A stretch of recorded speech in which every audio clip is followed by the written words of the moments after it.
ये आपका वापस स्वागत है। मैं Vivek Bindra, motivational speaker, leadership consultant, business coach. आज इमिग्रेशन की बात करूंगा। आप यूएस जाना चाहते हैं, यूरोप जाना चाहते हैं, ऑस्ट्रेलिया जाना चाहते हैं, क्या तकलीफें आ सकती, कैसे जाएं, आसानी से वीजा कैसे आपको मिले। देखिए, हमारे देश में और आजू बाजू के 5-7 देशों में, इंडिया, पाकिस्तान, नेपाल, बर्मा, बांग्लादेश, भूटान, श्रीलंका, मालदीव, 8 देशों में अब क्योंकि अंग्रेजों का शासन हुआ था, उनका राज किया गया था, तो वो एक मन में एस्पिरेशनल वैल्यू बनी हुई है। हाँ जी, अमेरिका जाना है जी, अमेरिका। अब पूरा पंजाब देखो, कनाडा जाना है, कनाडा जाना है। हाँ, बोले सो निहाल, सत श्री अकाल। देखिए, ध्यान दीजिए। अब अगर आप जाना चाहते हैं, इस वीडियो को ध्यान से देखिए। हमारे देश में यूएस जाना, यूरोप जाना एक स्टेटस सिंबल हो गया, एक आइडेंटिटी का हिस्सा हो गया है। लगता है कि यहां छोटी मोटी नौकरी करने से अच्छा 10-15 हज़ार रुपए, वहां लाख 1.5 लाख रुपए मुझे मिल जाएगा। इधर मेरे कर्जे उतर जाएंगे, बड़ी फ्लैशी लाइफस्टाइल हो जाएगी। ओए अंग्रेजी बोलूंगा, व्हाट्सअप डूड, बहुत सारी ऐसी, बेसिकली एक फ्लॉन्ट करना चाहता है आदमी। तो अगर आप जाना भी चाहते हैं, कोई समस्या नहीं है।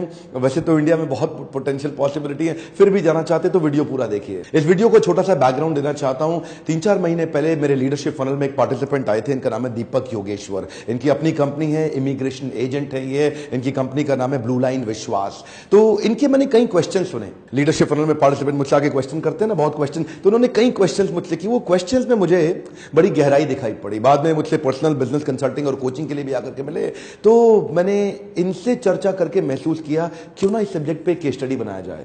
इस बिजनेस में कई प्रकार के एजेंट्स आ गए हैं। गलत सही एजेंट, गलत एजेंट आपसे नाजायज पैसे मांगता है, सही एजेंट हमेशा जायज पैसे मांगेगा। यूएस और यूरोप का वीजा लगना थोड़ा डिफिकल्ट होता है, तो वो मौके का फायदा उठाता है, आपके ऊपर तुक्का खेलता है, फ्लूक खेलता है। अगर लग गया तो मोटे पैसे कमा लेगा। एक्चुअली गलत एजेंट आपको तब तक ही फोन करेगा जब तक आपका पेमेंट नहीं आता, लेकिन सही एजेंट आपको तब तक फोन करेगा जब तक आपका वीजा नहीं लग जाता। यूएस का जो इमिग्रेशन प्रोसेस है वो इंटरव्यू बेस्ड है। तो गलत एजेंट जो है ना, वो कभी भी आपकी तैयारी नहीं करा पाएगा, लेकिन सही एजेंट आपके साथ टाइम स्पेंड करेगा, आपको पूरी तैयारी करा के देगा कि आप यूएस इमिग्रेशन कैसे क्लियर करें। वो आपको इंटरव्यू प्रोसेस के एफएक्यू सिखाएगा, बताएगा क्या क्वेश्चन पूछे जाएंगे, आपकी पूरी तैयारी करेगा। एक्चुअली जो एजेंट का नॉलेज ही नहीं है ना, अगर आपका बाई चांस वीजा रिफ्यूज हो गया तो आपको बता भी नहीं पाएगा कि रिफ्यूज हुआ क्यों है। लेकिन अगर सही इंटेलिजेंट एक्सपीरियंस एजेंट होगा, कम से कम बताएगा आपको कि किन कारणों से रिफ्यूज हो सकता है और किन कारणों से आपको चलेगा। कुछ बहुत ही काम के पॉइंट्स बताने वालों, जरा ध्यान दीजिएगा। पहला पॉइंट है डॉक्यूमेंटेशन। मेरे एक पहचान का दोस्त है, हरप्रीत फ्रॉम पंजाब। हाँ, उसको बड़ा मन है कि गोरों के देश में जाना है जी, अमेरिका जाना है, कनाडा जाना है। तो उसका पहले तो एक बार यूएस में वीजा रिजेक्ट हो चुका है। तो उसको मिला एक एजेंट, कहते आजा कनाडा लगा दूंगा, कनाडा, वही कनाडा, वही कनाडा, वही कनाडा। बड़े सपने जाग गए उसके। पहुंच गया लेकर के उसके पास पासपोर्ट। अच्छा, उसने उसका फॉर्म भर दिया पूरा, और इसने फॉर्म में लिखा नहीं कि इसका पहले यूएस में रिफ्यूज हो चुका है। वही हुआ जिस बात का डर था। पहुंचा जब वो एम्बेसी, उससे क्वेश्चन किया गया कि आपने क्यों मेंशन नहीं किया, अगर आपका यूएस वीजा रिफ्यूज हो चुका, आपने मेंशन क्यों नहीं किया। उसके पास कोई जवाब नहीं था, क्योंकि साइन तो उसी ने किया था ना।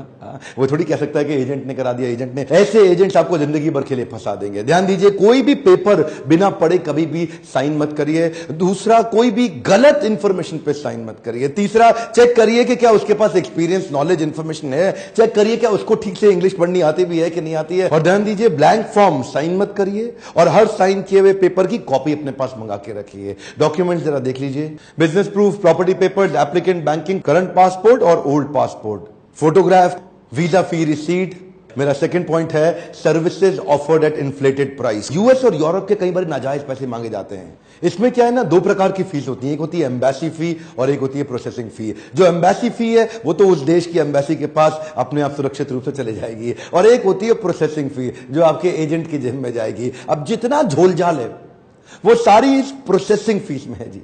एम्बेसी फी तो सरकारी फीस है, उसकी तो पर्ची मिल जाएगी, वो चली जाएगी। प्रोसेसिंग फीस में आपको जितना काट सकेगा वो काट लेगा। अच्छा, आजकल एक नए फ्रॉड आ गए हैं। ये क्या कहते हैं, मैं आपका यूएस कनाडा वीजा लगा दूंगा। अब यूएस कनाडा सुन करके आपको कुछ और तो समझ आता नहीं। वो कहता है आपको इंडिया से नहीं जा सकते, लेकिन आप इंडोनेशिया से तो जा सकते हो, कंबोडिया से तो जा सकते हो, वियतनाम से जा सकते हो। इंडिया से चांस कम है। इस देश में पहले भेजूंगा, 15 दिन महीना यहां रहना और यहीं से निकलवा दूंगा। आप कहते हो बिल्कुल ठीक है जी, बिल्कुल ठीक है। पैसे कितने लगेंगे, 25 लाख रुपए। वो कोई बात नहीं जी, खेत बेच के आता हूं और दे देता हूं। आप 25 लाख रुपए दे दिए उसको।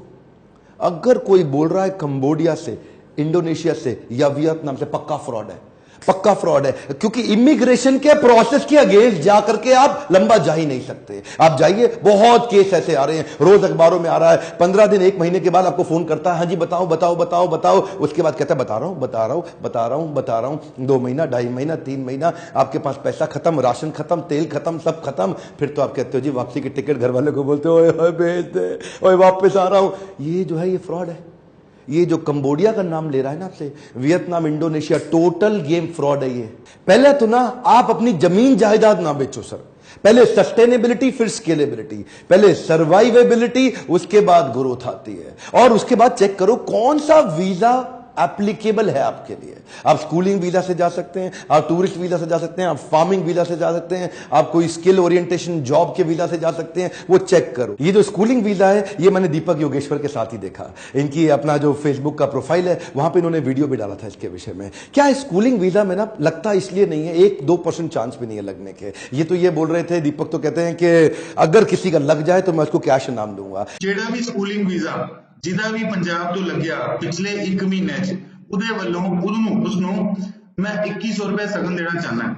होता क्या है कि एक आदमी की टोटल इनकम ही 50,000 रुपए महीना है और वो जाता है जी, ओ जी ऐसा है जी मेरे बेटे का एडमिशन करा दो कनाडा में स्कूल में और इसको पढ़ाने भेजेंगे और इसका ध्यान रखने के लिए मैं आऊंगा और मेरा ध्यान रखने के लिए मेरी बीवी आएगी और हम सबका ध्यान रखने के लिए हमारे माँ बाप भी आएंगे, उनका भी हम ध्यान रखेंगे हमारा, और पूरा टब्बर आएगा जी। अब वो जो है ना इमिग्रेशन की टीम देखती है और ये ऐसा है जी इस आदमी की तो 50,000 रुपए महीने की टोटल इनकम है और वहां 5 लाख रुपए महीने की फीस है स्कूल की, और ये कैसे करेगा जी, तो कर ही नहीं सकता। वो रिजेक्ट करे तो पूरा टब्बर लेके आ गया है जी, मैं जाऊंगा जी बच्चे को पढ़ाने के लिए पूरा खानदान जा रहा है। एक्चुअली ये फ्रॉड एजेंट होता है, ये आपसे करा देता है। फिर फार्मिंग वीजा, वो कहता है जी फार्मर बन के चले जाओ, आप किसान हो, वो खेत बेचाओ, मेरे को पैसे दे दो, आपको फार्मिंग वीजा। मैंने कनाडा की ऑफिशियल वेबसाइट पे देखा, एक्चुअली क्या है लोग पढ़े लिखे नहीं है, उनको बस शौक है, वो है बड़ी बड़ी गाड़ियां, वो गोरी अंग्रेज में बिना देखे जाते हैं। आप देख तो लो पहले, $3 लाख का इन्वेस्टमेंट है, आपके पास है ही नहीं जी 3 लाख, आपके पास 3 लाख रुपए ही नहीं है, $3 लाख कहां से लेके आएंगे आप। और दूसरा उसके बाद कहता है जी आपकी $5 लाख की नेटवर्थ भी चाहिए।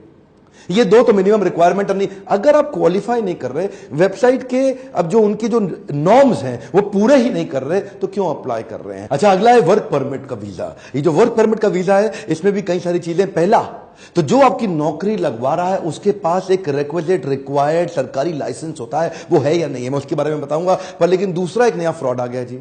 वो फ्रॉड क्या कहता है कि आपको अभी तो कुछ देना ही नहीं मुझे, आपको तो बस खाली अपने मेडिकल टेस्ट का, अपॉइंटमेंट लेटर का और कुछ बेसिक एक्सपेंसेस का पैसा देना है। जब आपकी नौकरी लग जाए अमेरिका में, आप जाके सेट हो जाओ, तनख्वाह 2-4 जेब में आ जाए, तब भेज देना। तो आप कहते हो जी तो बड़ा अच्छा आइडिया है जी। वो अखबार में लगातार ऐड निकालते हैं इस तरह से, और इस तरह 3-4 महीने तक बहुत सारे लोगों को बुलाते हैं और उनका मेडिकल टेस्ट कराते हैं। और जिस डॉक्टर से मेडिकल टेस्ट कराते हैं वो एम्बेसी का एम्पैनल डॉक्टर होता ही नहीं है, वो उनका प्राइवेट डॉक्टर है। वो टेस्ट करा के रिपोर्ट भी देगा बाकायदा आपसे, लेकिन टेस्ट कराने के बहाने आपसे 5 से 10 हजार रुपए ले लेंगे। अजी सारे टेस्ट होंगे, वो टेस्ट होगा 500 रुपए का। और इस तरह अगर वो टेस्ट के नाम पे 10-10 हजार रुपए 1,000 लोगों से ले गया अगले 2-3 महीने के अंदर, तो 10,000 मल्टीप्लाइड बाय 1,000, 1 करोड़ रुपया हो गया उसका। तो उसके तो ऐड का खर्चा भी निकल के आ गया, ऑफिस का खर्चा भी निकल गया, मेडिकल टेस्ट का खर्चा भी निकल के आ गया, नोट छापे अपना रातों रात गायब हो गया। और दूसरी तरफ एम्प्लॉयबिलिटी अगर वो जनरेट करके आपको दे रहा है, तो प्रोटेक्टर जनरल ऑफ इमिग्रेंट्स का एक लाइसेंस होता है। Government of India ministry of overseas Indian affairs एक सर्टिफिकेट देती है रूल 10(2) का। प्रोटेक्टर जनरल ऑफ इमिग्रेंट का अगर लाइसेंस नहीं है, वहां से काम मत कराइए, पनिशेबल ऑफेंस है। वो पकड़ में आ गया तो सीधा जेल में जाएगा। आजकल तो लोग दूसरे के लाइसेंस पे सब ब्रोकर बन के काम कर रहे हैं। पहले चेक करिए, सही जगह से काम कराइए। ये बहुत सारे फ्रॉड्स को देखते हुए मैं जब दीपक जी के साथ उनकी बिजनेस कोचिंग कर रहा था, जो लीडरशिप फनल के पार्टिसिपेंट है, एक्चुअली इन्होंने इंस्पायर किया मेरे को वीडियो बनाने के लिए। ये जरूरी था वीडियो हमारे देश क्षेत्र में, खासतौर से पंजाब, गुजरात और केरला के यूथ्स के लिए। देखिए जीता जागता केस स्टडी देता हूं। लीडरशिप फनल प्रोग्राम में आए और आते ही इनके बिजनेस में एक नया जे कर्व आया, कुछ इंपॉर्टेंट चेंजेस लेकर के आए, काफी डिस्कशन किया, इन्होंने बहुत क्वेश्चन किए थे मुझसे प्रोग्राम में। सबसे पहला काम क्या किया, जो ये फीस चार्ज करते थे 10 लाख, उसको कर दिया 1 लाख। जो ये समाज में फीस लेते थे 1 लाख, उसको कर दिया 10,000, 10,000 को कर दिया 1,000। अपनी पैसे तो 1/10 कर दिए, लेकिन बिजनेस इनका 10 टाइम्स बढ़ गया। क्यों? स्केलेबिलिटी हो गई। देखिए कैसे हुई, अफोर्डेबिलिटी लाते ही साथ साथ इन्होंने फेसबुक और यूट्यूब पे knowledge based, information based channel को पे काफी फोकस करना शुरू कर दिया। ट्रांसपेरेंसी ले आए, एप्लीकेशन नंबर दे दिया एप्लीकेंट को कि आप खुद ही साथ में ट्रैक कर सको, उसको सिखा दिया कि फॉर्म सारे आप तैयार करके लाओ, उसके मैं आपको फीस चार्ज नहीं करूंगा। इतनी ट्रांसपेरेंसी लाते गए कि कस्टमर्स का इन पे फेथ बढ़ गया। इन्होंने बड़े सारे प्रॉब्लम वाले वीजास को सॉल्व करा दिया, अपने आप वायरल होते चले गए। इन्होंने कई सारे फ्रॉड से उजागर किया, जैसे कि वो स्कूलिंग वीजा मैंने आपको बताया, फार्मिंग वीजा बताया, उसकी तो उन्होंने पोल ही खोल दी पूरी। उससे क्या हो गया, पूरे पंजाब में इनके वीडियोस फैल गए। जैसे ही वायरल हुए, प्रॉब्लम सॉल्व करी, कस्टमर की प्रॉब्लम सॉल्व करने वाले को प्रॉफिट अपने आप आता है, और प्रॉफिट के पीछे भागने वाले को प्रॉब्लम आती है, कस्टमर की प्रॉब्लम सॉल्व होती नहीं है। ट्रांसपेरेंसी को बढ़ाने के लिए टेक्नोलॉजी बेस्ड मोबाइल ऐप लेकर के आ रहे हैं, जिससे जो आदमी एप्लीकेंट है उसको अब बार बार एजेंट के चक्कर नहीं काटने, एजेंट का दरवाजा नहीं खटखटाना, आराम से बिस्तर पे लेटे लेटे मोबाइल ऐप पे ट्रैक कर सकता है कि उसका वीजा कितना प्रोसेस हो गया, कितने दिन रह गए। अगला मेरा पॉइंट है डुप्लीकेट स्टिकर वीजा। ये आजकल बड़ा फ्रॉड हो गया जी। डुप्लीकेट स्टिकर वीजा, जो नए नए मशरूमिंग एजेंट आ रहे हैं ना, वो आजकल देखो, पीछे मेरी एक पहचान की लेडी थी, हमने चेक किया उसके बारे में, बेचारी 10 लाख रुपया गहना गिरवी रख करके लाके उसने एजेंट को दिया, कनाडा का वीजा लगा के देगा। ये कनाडा पता नहीं क्या हो गया पंजाब में, और वो 10 लाख रुपए लेकर के उसने कहा जी स्टिकर लगा के उसको दे दिया। अब वो बेचारी 3% कर्जे पे लेकर के आई थी, बाहर से 30,000 रुपए महीना कर्जा चुका रही है, और बाद में जाके उसको पता चला जी वो तो स्टिकर नकली है। लोग होलोग्राम चेक नहीं करते, उनको पता नहीं सरफेस पे क्या है, वो सामने डेट नहीं चेक करते, मैच नहीं करते, उसको देखते नहीं, कोई स्टिकर निकल तो नहीं रहा था, देखते नहीं कि दोबारा तो नहीं चिपकाया हुआ, किसी और के नाम का तो नहीं चिपकाया हुआ, कोई वंस यूज्ड जिसपे कांटा मारा हुआ वो वाला तो नहीं चिपकाया हुआ। कुछ बेसिक चीज है जिसकी जानकारी होनी चाहिए आपको। एक और चीज ध्यान में रखनी है, कोई भी शॉर्टकट या डोंकी फ्लाइट नहीं लेनी है। ये डोंकी फ्लाइट भी बड़ा पॉपुलर है, और शॉर्टकट तो बहुत सारे आ ही रहे हैं कि पहले आपको मलेशिया ले जाते हैं, और मलेशिया में कोई आपको ले जा करके वहां पे अचानक होटल में बंद कर देगा, और उसके बाद पहले आपको पकड़ के मारेगा, पीटेगा, उसके बाद कहेगा अपने घर वालों से बोलो 20 लाख रुपए भेजे। अब वहां पे जाकर के आपका एक्सटॉर्शन होगा, किडनैपिंग होगी। और दूसरा होता है डोंकी फ्लाइट। डोंकी फ्लाइट क्या होगा, पहले किसी ऐसी कंट्री में, अमेरिका जाना आपको, सेंट्रल अमेरिका, तो साउथ अमेरिकन कंट्री में घुसा देंगे, और वहां से जंगल के रास्ते रातों रात आपको चुपचाप जंगल से छुपा छुपा के आपको अमेरिका में घुसा देंगे, बाद में रिफ्यूजी असाइलम दिलाकर। बड़ा इलीगल प्रोसेस है सर। रास्ते में आपको स्केलेटन, हड्डियां, गाय मांस, पता नहीं क्या खाना पड़ेगा, पत्ते, पेड़, किससे आपको बहुत। और अगर मान लीजिए वहां पे बॉर्डर सिक्योरिटी फोर्स ने आपको गोली मार दी, ये सारे रिस्की इलीगल प्रोसेस हैं। इससे अच्छा क्या है, एक अच्छे एजेंट के पास जाओ जो आपको वो सारे एथिकल प्रोसेस सिखाएगा जिससे जाना पॉसिबल है, बिजनेस बिल्ड करना पॉसिबल है, अगर एथिकल प्रोसेस से जाने के बारे में सोचें। ये गलत शॉर्टकट आपको लंबा फंसा सकता है। और अगला, कॉन्ट्रैक्ट मैरिज से भैया बच के रहना। क्यों? कॉन्ट्रैक्ट मैरिज शुरू में अच्छी लगती है, आपको लगता है इसके ज्यादा बैंड आइल्ट्स में आ गए हैं, इसके नंबर जाइए मेरे को ले जाएगी, तो वो आपको डुप्लीकेट हस्बैंड बना करके 25-50 लाख रुपए आपसे लेके ले तो जाती है, और वहां डुप्लीकेट हस्बैंड आप उसके साथ थोड़े दिन रहते हैं, उसके बाद अलग अलग, लेकिन जल्दी ही वो आपका दोबारा जो अगला रिन्यूअल के लिए आपसे 50 लाख और मांग लेगी, आपको स्टे एक्सटेंड कराने के लिए 50 लाख मांग ली, और दे दो तो भी कोई गारंटी नहीं कि उसके बाद और ना मांगे।